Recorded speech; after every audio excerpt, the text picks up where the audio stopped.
سب سے پہلی بات یہ ہے کہ تحریک لبیک کا ہمارے بریلوی بھائیوں کا جو مطالبہ ہے فرانسیسی سفیر کو ملک سے بدر کرنے کا، کیا یہ انفرادی ان کا موقف ہے؟ کیا یہ صرف بریلویوں کا اکیلے کا موقف ہے یا تحریک لبیک کا اکیلے کا موقف ہے؟ کیا ہم نے ابن تیمیہ کی کتابیں چھپوا کر لوگوں کو نہیں پڑھائیں؟ من سب نبیا فقتلوہ اور من سب اصحابی فجلدوہ.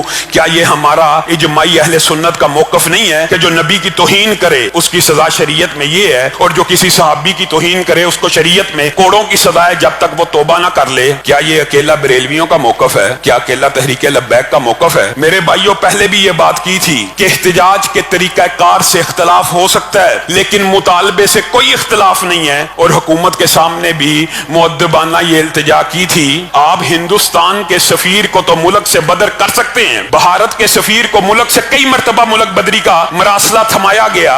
یہ جو سفیر کو ملک بدر کرنا ہوتا ہے یہ پوری دنیا کے اندر احتجاج کا جمہوری اور مسلمہ ضابطہ مانا جاتا ہے. اس میں کوئی کسی قسم کا تشدد، تعصب، فرقہ واریت نہیں ہے. یہ احتجاج کا ایک مسلمہ ضابطہ ہے. آپ اپنے نبی سے محبت کرتے ہوئے فرانس کے سفیر کو ایک مراسلہ تھما دیتے، کون سی قیامت آ جاتی؟ اور پھر مذہب پسندوں کے اوپر انگلیاں اٹھاتے ہیں. کس بنیاد کے اوپر؟ کیا باقی مذہبی جماعتوں نے تحریک لبیک کے ساتھ معاہدہ کیا تھا؟ آپ کی حکومت نے، آپ کے دستخط موجود ہے نور اللہ قادری کے اور شیخ رشید کے، انہوں نے معاہدہ کیا ہے. کیا باقی مولویوں نے معاہدہ کیا؟ کیا میں نے معاہدہ کیا ہے؟ کیا سراج الحق صاحب نے جو معاہدہ کیا ہے یا مولانا فضل الرحمان صاحب نے معاہدہ کیا ہے؟ معاہدہ کرنے والے کون ہیں؟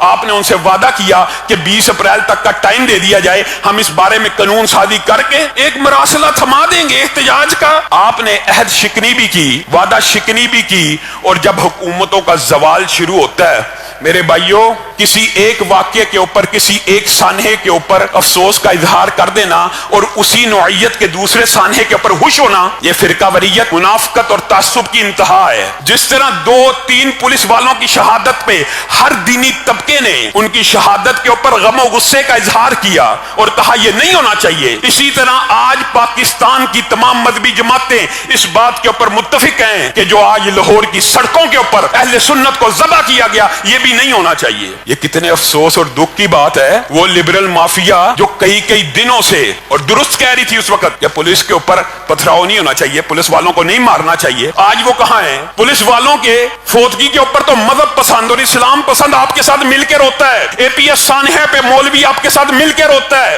کوئی فوجی شہید ہو جائے آپ کے ساتھ مل کے اسلام پسند آنسو بہاتے ہیں. لیکن جب کوئی بارش فوت ہو جاتا ہے، جب کوئی بارش ذبح ہو جاتا ہے، جب کوئی بارش تشدد کی لہر میں آ کے ہلاک ہو جاتا ہے، تب مولوی بیچارہ اکیلا روتا ہے، تب لاش بھی اکیلے اٹھانی پڑتی ہے، تب جنازہ بھی اکیلے پڑھانا پڑتا ہے، تب زخمیوں کو بھی مسجدوں میں پناہ دینی پڑتی ہے، ہسپتالوں کے دروازے بھی ان کے لیے نہیں کھولے جاتے. یہ جو ظلم اور بربریت آج ہوئی ہے صرف اسی کی مذمت نہیں، اس کا آغاز ہر حکومت اپنے پاؤں کے اوپر کلہاڑی مار کے کر دیتی ہے. آپ شاید بھول گئے ہیں، تمہیں یاد ہو کہ نہ یاد ہو، مجھے یاد ہے سب ذرا جب مشرف کے جانے کا وقت آیا تھا اس نے کیا بلنڈر مارا تھا؟ لال مسجد کے اوپر شبہون مارا تھا. اس سانحے کی اس وقت بھی مذمت تھی، آج بھی مذمت کرنی چاہیے. اور یہ بات میں اپنے بریلوی بھائیوں کو اور اہل حدیث بھائیوں کو سمجھانا چاہتا ہوں. اس وقت دیوبندی شہید ہوئے تھے، اللہ کے فضل سے ہم نے تو اس وقت بھی مذمت کی تھی، ان کے ساتھ کھڑے تھے. بعض بریلوی بھائی اس وقت بڑا خوش تھے. اس کے بعد وہی سانحہ، اسی طرز کا سانحہ جب نواز شریف کی حکومت کا اقتدار غروب ہونے والا تھا، جب اس کی حکومت ڈھلنے والی تھی، ماڈل ٹاؤن کے اندر 14 بے گناہوں کو گولیاں ماری گئیں. اس وقت بھی ہم نے مذمت کی تھی. اس وقت بھی مذہبی طبقہ یہ کہتا تھا ظلم ہوا، لیکن تب بھی بعض لوگ کہتے تھے یہ اچھا ہوا. تمہیں چن چن کے الگ الگ کر کے مارا جا رہا ہے اور ہر دفعہ تم کسی کے موت کے اوپر، شہادتوں کے اوپر، ہلاکتوں کے اوپر تالیاں بجاتے ہو. آج سانحہ لاہور نے لال مسجد اور ماڈل ٹاؤن کی یاد تازہ کر دی ہے. جس طرح لال مسجد کے بعد مشرف کا اقتدار نہیں تھا بچا، ماڈل ٹاؤن کے بعد نواز شریف کا اقتدار نہیں تھا بچا، آج سانحہ لاہور سے خان صاحب کو اور شیخ رشید کو عبرت پکڑنی چاہیے. شیخ رشید صاحب آپ وہی ہیں نا جنہوں نے یہ نعرے لگائے تھے، جلاؤ، گراؤ، مار دو، مار ڈالو، میں پارلیمنٹ کو آگ لگا دوں گا. اس لیے آپ کو وزیر داخلہ بنایا گیا تھا کہ آپ لاہور کو آگ لگا دیں. آپ نے کس طرح گولی چلانے کا آرڈر دے دیا. اگر مذہب پسندوں نے پولیس کی موت کے اوپر آپ کا ساتھ دیا کہ نہیں ہونا چاہیے، تو کیا آپ نے یہ سمجھ لیا کہ یہ نہتے اکیلے بیچارے مسلمان ہیں, روزہ رکھے میں ان کے اوپر گولیوں کا آرڈر ہو جائے گا اور آپ جی چاہے جس کو مرضی ذبح کرتے رہیں گے اور کوئی صدائے احتجاج کو بلند نہیں کرے گا؟ یا تو آپ پاکستان کے آئین اور قانون میں آپ نے یہ الفاظ کہے ہیں, ویڈیوز موجود ہیں, آپ کی جماعت کے اوپر کب پابندی لگ رہی ہے, آپ کے اوپر پابندی کیوں نہیں؟ اور آپ کے خان صاحب نے یہ بات بھی کہی تھی, کوئی پولیس والا اگر میرے کارکن کو ہاتھ لگائے گا, روکے گا, گولی چلائے گا, میں عمران خان اس کو اپنے ہاتھ سے پھانسی لگا دوں گا. یہ وہی خان صاحب ہیں جو آج ملک کے وزیر اعظم ہیں. ان کی پارٹیوں کے اوپر کب پابندی لگنی ہے یہ صرف سمجھانے کے لیے کہہ رہا ہوں. یہ فاشزم خان صاحب, یہ فاشزم شیخ رشید صاحب, آپ نے ہمیں سنہرے خواب دکھائے. اس قوم کو ماڈل ٹاؤن کے سانحے کے اوپر آپ دن بھر رات احتجاج کرتے رہے, سیاست کرتے رہے. آج کہنے میں ہم حق بجانب ہیں. اس وقت ہم یہ سمجھتے تھے آپ احتجاج کر رہے ہیں اور آپ اس بات کو ناپسند کرتے ہیں کہ پولیس والے عوام کے اوپر گولیاں چلائیں, لیکن آج ثابت ہو گیا آپ اس وقت سیاست کر رہے تھے. آپ نے ماڈل ٹاؤن کے 14 قتلوں کے اوپر جتنی سیاست کرنی تھی کر لی. آج آپ نے کس اصول کے تحت ان نہتے مسلمانوں کے اوپر گولی چلانے کا آرڈر دیا ہے, کیوں دیا ہے؟ آج مجھے اور آپ کو یہ سمجھنے کی ضرورت ہے کہ معاشرے کے اندر افہام و تفہیم کی فضا کیسے پروان چڑھ سکتی ہے. آج میں اپنے اہل حدیث بھائیوں کو بھی کہنا چاہتا ہوں, یہ فرقہ وریت کا دور نہیں ہے. اللہ کی قسم آج امت کو اتحاد کی اس قدر ضرورت ہے. آپ نے غور نہیں کیا, اگر لبرل میڈیا مافیا چاہے 14 ماڈل ٹاؤن کے سانحے کے اوپر 14 قتلوں کی لائیو کوریج کرے, ان کے احتجاجوں کی لائیو کوریج کرے, اور آج کے سانحے کے سارے میڈیا کے اوپر بلیک آؤٹ ہو. کیوں بلیک آؤٹ ہو رہا ہے, کیوں نہیں دکھایا جا رہا؟ اس کا مطلب ہے میڈیا کو بھی کنٹرول کیا جاتا ہے. میڈیا بھی صرف تب بھی حق کی آواز اٹھاتا ہے جب اس کے اپنے مفادات ہوں. اس کی مثال ماڈل ٹاؤن کے سانحے کے علاوہ ایک اور بھی ہے, اور میں بات ڈکے چھپے الفاظ میں کہنا چاہتا ہوں تاکہ فرقہ وریت کو ملک میں ہوا نہ دی جائے. ہزارہ والے اگر بے گناہ شہید ہوں, میڈیا ان کو پراپوگیٹ تو کرے اور حکومت کے اوپر دباؤ ڈالے. کبھی فلاں وزیر جا رہا مذاکرات کرنے, کبھی فلاں وزیر جا رہا مذاکرات کرنے, حتیٰ کہ اتنا دباؤ ڈالا گیا کہ خان صاحب اب خود جائیے, آپ خود جائیے. جب تک آپ نہیں جائیں گے یہ دھرنا ختم نہیں ہوگا. خان صاحب کو بھی جانا پڑ گیا, خان صاحب کو بھی جانا پڑ گیا. تو اگر ہزارہ والے کے لیے جانا چاہیے, اعتراض ہمیں نہیں ہے, مذاکرات ہونے چاہیے, نہیں تصادم ہونا چاہیے, لیکن اگر ہزارہ والوں کے لیے خان صاحب جا سکتے ہیں تو اس دھرنے کے اوپر جو ملتان روڈ کے اوپر جاری تھا, اس کو ختم کرنے کے لیے مذاکرات نہیں ہو سکتے؟ اس کو ختم کرنے کے لیے وزیر نہیں جا سکتے؟ یہ کیسی دوگلی پالیسی ہے اور کیسی منافقانہ روش ہے کہ ایک دھرنے کو مذاکرات سے ختم کیا جائے گا اور دوسرے دھرنے کے اوپر گولیاں چلائی جائیں گی. یا تو ملک کے آئین میں یہ لکھ دیا جائے کہ کسی کو احتجاج کی اجازت نہیں ہے. ہم پرامن احتجاج کی بات کر رہے ہیں, گلاؤ جراؤ کے احتجاج کے نہ ہم قائل ہیں, نہ ہم گولی کے قائل ہیں, نہ ہم لاٹھی کے قائل ہیں. لیکن ایک دھرنا جو کئی دن سے وہاں پہ بیٹھا ہوا ہے, آج اس کے اوپر گولیاں کیوں چلائی گئیں؟ ہم نے اس وقت تو آپ کا ساتھ دیا تھا کہ جب پولیس والے شہید ہوئے. پولیس بھی اسی معاشرے کا حصہ ہے, ہمارے فوجی بھائی بھی اسی معاشرے کا حصہ ہیں, وہ اسی معاشرے سے ہمارے بہن بھائیوں, ہمارے رشتہ داروں میں سے اداروں میں گئے ہوئے ہیں. پولیس میں بھی ہمارے بہن بھائی گئے ہوئے ہیں, اسی معاشرے کے حصہ ہیں. یہ کس نے آپ کو پٹی پڑھائی کہ معاشرے کے ایک سیکشن کو دوسرے سیکشن کے سامنے لا کھڑا کیا جائے؟ ایک دوسرے کے اوپر گولیاں چل رہی ہیں, ایک دوسرے کو مار رہے ہیں.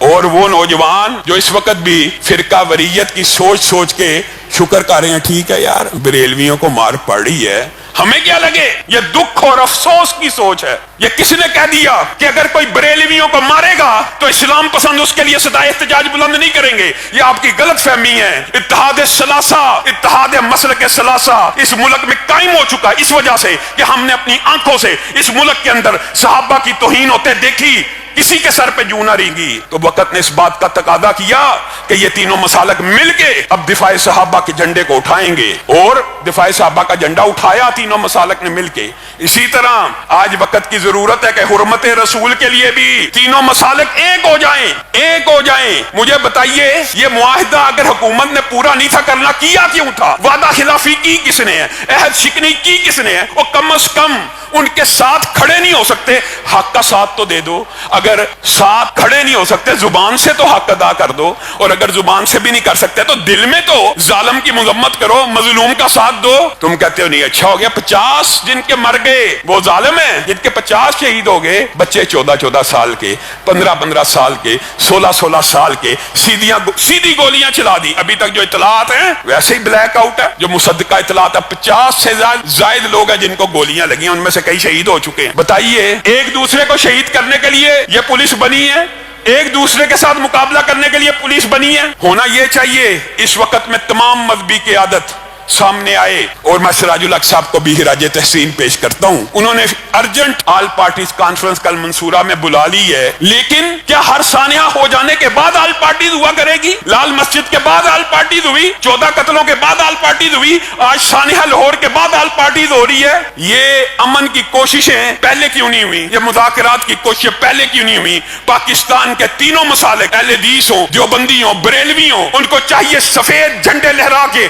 صحابہ کا وہ کردار ادا کریں. اگر مسلمانوں کے دو گروہوں میں ٹکراؤ ہو جائے تو صلح کی کوششیں ہونی چاہیے، اتحاد کی کوششیں ہونی چاہیے، امن کا ماحول قائم کرنا چاہیے. آج ہم سیرت نبی بھی بھول گئے اور اصحاب رسول کا سارا اسوہ بھی بھول گئے. کس وجہ سے؟ ہمیں فرانس کا سفیر اتنا عزیز ہے کہ اس کو صرف ایک خط پکڑانے سے انکار کرنے کے اوپر اپنے ملک کے 50 مسلمانوں کو شہید کر دیا جائے. وہ کہاں ہے لبرل مافیا جو 3 دن پہلے ہر وقت میڈیا کے اوپر کہہ رہا تھا یہ پولیس والوں کا کیا قصور ہے، ان 50 بچوں کا کیا قصور ہے؟ بتائیں، ہمیں بھی جواب دیں، کیا قصور ہے؟ کیا قصور ہے؟ کس وجہ مارے گئے؟ اس وجہ سے کہ آپ کو آپ کا عہد یاد کرا رہے ہیں، وعدہ یاد کرا رہے ہیں. میں گولی لاٹھی کی کسی قسم کی چاہے عوام اٹھائے اس کے بھی خلاف ہیں، اور اگر پولیس اٹھائے اس کے بھی خلاف ہیں. کیوں اٹھائیں؟ یا تو پھر یہ کلیہ سیاسی پارٹیوں کے اوپر لگا دیا جائے. آپ بھول گئے ہیں پرویز مشرف نے کراچی میں اتر کے کیا کہا تھا؟ مکے لہرا کے قوت اور طاقت کا مظاہرہ، 40 بندے مار دیے. اس پہ پابندی لگی. MQM کو 30 سال ہو گئے ہر روز کراچی میں 40 بندوں کو قتل کرتے ہوئے. آپ وہ سانحہ بلدیہ فیکٹری کا جو واقعہ بھول گئے ہیں؟ بتہ نہ دینے کے اوپر 250 افراد کو زندہ جلا دیا گیا. اس وقت اس کے اوپر پابندی نہیں لگائی گئی. یہ دوگلا پن ہے، یہ منافقت ہے. آپ اپنی اداؤں پہ ذرا غور کریں.